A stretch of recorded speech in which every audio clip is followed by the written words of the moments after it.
Hello students, welcome in our social studies class. Today we are going to start a new chapter from economics and the name of the chapter is People as a Resource. Yes students, peoples are resource.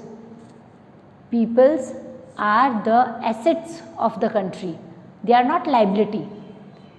When we invest some of the things, some of the skills in the people, then they become the asset. आपने सुना होगा human जो है capital होता है और human को capital बनाने के लिए उसमें कुछ इन्वेस्टमेंट की ज़रूरत होती है. किस तरह का इन्वेस्टमेंट? Education, health, skills. अगर इस तरीके के डेवलपमेंट कर दिए जाएं, इस तरह का इन्वेस्टमेंट कर दिया जाए तो ह्यूमन को एसेट बनाया जा सकता है. स्टूडेंट्स, ये चैप्टर हमारा इसी बात पर बेस है कि ह्यूमन जो है वो एज अ रिसोर्स कैसे वर्क करता है. So people as a resource is a way of referring to a country's working people in terms of their existing productive skills and abilities. हम people resource के तौर पर कौन से peoples की बात कर रहे हैं? उन peoples की जो कि देश का working capital है, जो अपनी productivity से, अपनी skill से देश को income generate करके देता है, हम उनकी बात कर रहे हैं. So looking at the population from its productive aspects emphasizes its ability to contribute to the creation of gross national income, gross national product. हम सभी जानते हैं कि हम उन पॉपुलेशन की, हम उन स्किल्ड पॉपुलेशन की बात कर रहे हैं जिनकी स्किल्स की वजह से किसी भी देश का जो प्रोडक्शन है, ग्रॉस नेशनल प्रोडक्ट जो है वो इंक्रीज होता है. So like other resources, population is also a kind of resource. जैसे अदर रिसोर्स होते हैं वैसे ही पॉपुलेशन भी रिसोर्स होता है और पॉपुलेशन को हम ह्यूमन रिसोर्स कहते हैं, right. So this is the positive side of a large population that is often overlooked when we look only at the negative side, considering only the problems of the providing the population with food, education and access to health services. अब देखिए, किसी भी बात को किस तरीके से take over करना है ये हमारे अपने हाथ में होता है. अगर हम देखें तो sometimes we said that population is a burden, over population is the burden of a nation, but if the population is productive, this shows the positivity. अगर पॉपुलेशन प्रोडक्टिव हो तो वो बर्डन नहीं बनेगी, क्या बन जाएगी? वो रिसोर्स बन जाएगी. तो हमें ये हमारा नज़रिया है कि हम पॉपुलेशन को किस तरीके से देखते हैं. हम बढ़ता हुआ पॉपुलेशन जो है उसके नेगेटिव एस्पेक्ट्स को देखें कि उसकी पॉजिटिविटी को ढूंढें, ठीक है. क्योंकि जब हमें मालूम चल ही गया है कि ह्यूमन रिसोर्स है तो उस रिसोर्स का यूटिलाइजेशन आना चाहिए, उस ह्यूमन के अंदर के रिसोर्स को पहचानना आना चाहिए, ठीक है. Hope you understand. So education and access to health services. When the existing human resource is further developed by becoming more educated and healthy, we call it human capital formation, and this adds to the productive power of the country.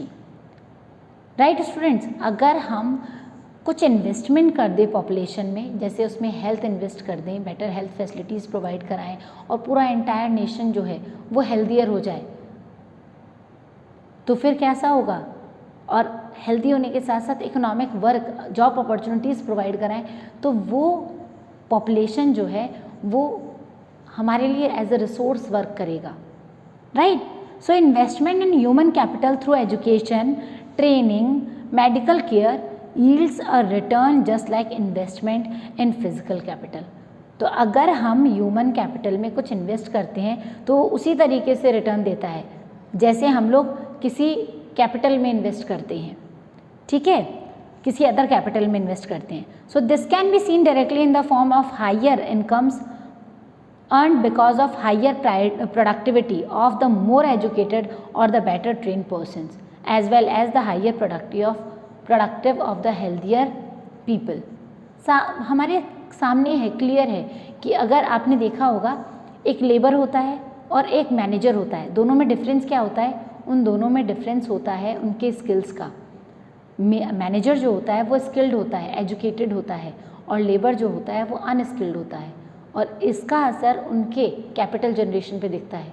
Labour की income बहुत short होती है, बहुत मिगर होती है, जबकि manager की income जो है उससे कई गुना ज़्यादा होती है। तो क्या है यहाँ पर, ये एग्जाम्पल मैंने इसलिए दिया बेटा ताकि आप क्लियर कर सको कि अगर स्किल्स का इन्वेस्टमेंट हो जाए, अगर एजुकेटेड कर दिया जाए समाज को, तो due to the education they become skilled, and due to the skills development they start earning more, ज़्यादा अर्न करना शुरू करेंगे। और ज़्यादा अर्निंग मतलब कैपिटल फॉर्मेशन हो रहा है, और फिर ह्यूमन क्या हो गई, रिसोर्स बन गई। So just discuss about the green revolution. India's green revolution is a dramatic example of how the input of greater knowledge in the form of involvement production technologies, and it can be rapidly increase the productivity of scarce land resources. Example लेते हैं हम green revolutions का। Green revolutions में क्या हुआ था बेटा, green revolutions में थोड़ा इन्वेस्टमेंट किया गया साइंटिफिक टेक्नोलॉजी का, और due to the scientific technological investment the productivity, the capacity of productivity increases। यही हुआ था ना, ठीक है। सो India's IT revolution is a striking instances of how the importance of human capital has come to acquire a higher position than that of material, plant and machinery। हमारे India का बढ़ता हुआ IT सेक्टर भी इसका example है कि किस तरीके से इंफॉर्मेशन टेक्नोलॉजी ने आज इतना ज़्यादा ग्रोथ किया है, कैसे ह्यूमन का स्किल डेवलपमेंट हुआ है और किस तरीके से कैपिटल का फॉर्मेशन हो रहा है। So not only do the more educated and the healthier people gain through higher income, society also gain in other indirect ways, because the advantages of more educated or a healthier population it spreads to those also who themselves were not directly educated or given health care। अब एक बात और बता दूं यहाँ, अब ऐसा नहीं है कि सोसाइटी का डेवलपमेंट सिर्फ हेल्थियर पर्सनस के ऊपर, सिर्फ एजुकेटेड पर्सनस के ऊपर होगा। ऑब्वियस है कि अगर सोसाइटी का एक हिस्सा हेल्थियर और एजुकेट हो जाएगा तो उसका बेनिफिट उन लोगों की तरफ भी जाएगा जो कम एजुकेटेड हैं या फिर कम हेल्थियर हैं, उन तक भी उसका बेनिफिट पास ऑन होगा। Human capital is in one way superior to other resources like land and physical capital. और ये बात भी बहुत मानने वाली है कि ह्यूमन रिसोर्स जो है अदर रिसोर्सेज के कंपैरिजन में ज़्यादा मेजर है, ज़्यादा सुपीरियर है, right. Capital can not become useful on its own. और कैसे है, क्योंकि ह्यूमन कैपिटल जो है वो अदर कैपिटल को, अदर रिसोर्सेज को काम के लायक बनाता है, लेकिन और कोई भी अदर जो रिसोर्सेज हैं वो अपने आप में फुलफ़िल नहीं कर सकते हैं खुद को, या रिसोर्स यूटिलाइजेशन जो है वो सिर्फ ह्यूमन की कैपेसिटी है। लैंड है, लैंड एक रिसोर्स है और ह्यूमन एक रिसोर्स है। लैंड कब रिसोर्स बनता है, जब ह्यूमन उस पर कल्टीवेशन करता है। अगर ह्यूमन कल्टीवेट ना करे तो लैंड रिसोर्स होगा ही नहीं। वाटर है, वाटर कब रिसोर्स बनता है बेटा, जब वाटर से या तो हम इरिगेशन का काम लें और या फिर हम वाटर का यूज़ करें। तो जब वाटर रिसोर्स को हम लोग, वाटर रिसोर्स कब बन रहा है, जब इरिगेशन में यूज़ हो रहा है और इलेक्ट्रिसिटी भी यूज़ हो रहा है। अगर हम इलेक्ट्रिसिटी नहीं बनाते हैं, हम ह्यूमन इस रिसोर्स का यूटिलाइजेशन नहीं करते हैं, तो ये रिसोर्स अपने आप में किसी भी तरह का वैल्यूएबल नहीं है। ये वैल्यूएबल कब बनेगा बेटा, जब हम अपने स्किल्स का यूज़ करके इनको अपने लिए यूज़फुल बनाएंगे। तो in all manner human is superior than other resources. Human resources are more superior than other resources. Hope you understand this term also, right?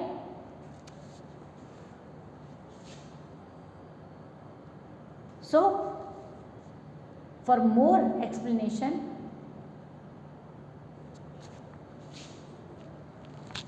students do know that for many years the population of India becomes the burden। बहुत लंबे समय तक जो population है India का वो बिल्कुल liability के तौर पे था, बर्डन था। But a large population need to be a burden for the economy. क्यों है लाइबिलिटी, क्योंकि अगर पॉपुलेशन बहुत ज़्यादा हो और उसके कंपैरिजन में रिसोर्सेज अवेलेबल ना हो तो वो पॉपुलेशन बर्डन ही कहलाएगा, वो पॉपुलेशन लाइबिलिटी ही कहलाएगा। पॉपुलेशन कब हमारे लिए एसेट बनता है? जब वो इनकम जनरेशन करे, ठीक है। So it can be turned into a productive asset by investment in human capital, for example by spending resources on education and health for all, training of industrial and agricultural workers in the use of modern technology. Then only the population become the asset. Otherwise the population, the over excessive population is liability to the nation. अगर हम लोग population में कुछ invest नहीं करेंगे, अगर उनके अंदर एजुकेशन का, हेल्थ का, इन सब का इन्वेस्टमेंट नहीं करेंगे और पॉपुलेशन वर्थलेस है तो वो लाइबिलिटी ही होगा। So for become asset, it is necessary to invest some kind of skills, to invest health system and to invest education. Due to this only the population becomes asset to the country. Hope you understand well.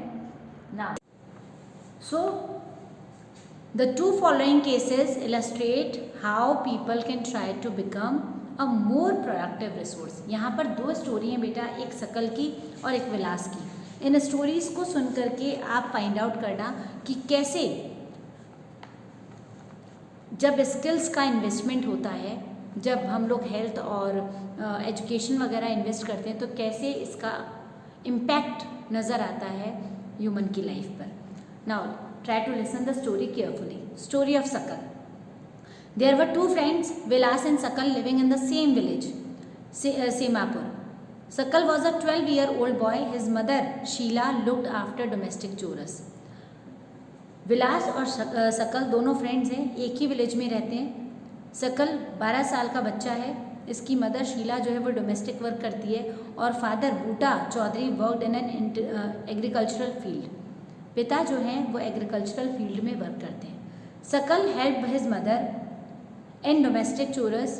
He also looked after his younger brother Jeetu and sister Seetu. सकल जो है वो अपनी माँ का हाथ बटाता है घर के कामों में, इसके अलावा वो अपने भाई बहनों का ध्यान भी रखता है। His uncle Sham had passed the matriculation examination. इसके अंकल हैं जिनका नाम है श्याम और उन्होंने मेट्रिकुलेशन एग्जामिनेशन पास किया है, but was sitting ideal in the house as he had no job. लेकिन अभी भी वो घर में बैठे हुए हैं क्योंकि उनके पास कोई जॉब नहीं है। Boota and Sheela were eager to teach Sakal. Boota और शीला जो कि सकल के माता पिता हैं वो दिल से चाहते हैं कि सकल जो है एजुकेट हो जाए। So they forced him to join the village school which he soon join. तो उन्होंने काफ़ी फोर्सफुली सकल को स्कूल ज्वाइन करा दिया, जल्दी ज्वाइन कर लिया सकल ने। He started studying and completed his higher secondary examination. पढ़ाई शुरू की और सकल ने अब हायर सेकेंडरी एग्जामिनेशन पास कर लिया। His father persuaded him to continue his studies. फादर चाहते थे कि वो और आगे पढ़े तो उन्होंने उसको आगे की पढ़ाई कंटिन्यू रखी। He raised a loan for Sakal to study a vocational course in computers. साथ ही बूटा सिंह ने एक लोन लिया जिससे उन्होंने अपने बच्चे को कंप्यूटर कोर्स करवाया, सकल को कंप्यूटर कोर्स करवाया। सकल was meritorious and interested in studies from the beginning. और स्टार्टिंग से ही सकल जो है काफ़ी मेरिटोरियस बच्चा था और even in studies he is very good from the beginning. With greater vigour and enthusiasm he completed his course. बहुत ही अच्छे तरीके से, बहुत ही अच्छे इंथुजियाज्म के साथ इसने अपना कंप्यूटर कोर्स पूरा किया। And after some time he got a job in a private firm. He even designed a new kind of software. इसने जल्दी इसको जॉब मिली, इसने एक नया सॉफ्टवेयर डिज़ाइन किया and this software help him increasing the sale of the firm. और इसके सॉफ्टवेयर की वजह से फर्म की सेल इंक्रीज हो गई। So his boss acknowledge his service and rewarded him with a promotion. और इसकी वजह से इसके बॉस ने खुश होकर के इसे प्रमोशन दिया। ये तो स्टोरी थी सकल की। Now come to the story of Vilas. Vilas was an 11-year-old boy residing in the same village as Sakal. Vilas 11 साल का बच्चा है और उसी गांव में रहता है जहां सकल रहता था। Vilas father Mahesh was a fisherman. Vilas के पिताजी फिशरमैन थे, मछलियाँ पकड़ना। His father passed away when he was only 2 years old। Vilas के पिताजी की डेथ तभी हो गई थी जब वो सिर्फ 2 साल का था। His mother Geeta sold fish to earn money to feed the family. उसकी माँ गीता जो है उसने सेम बिजनेस ऑक्यूपाई किया, सेम वर्क किया, वही मछलियाँ पकड़ना और बेचना। She bought fish from the land owners pond.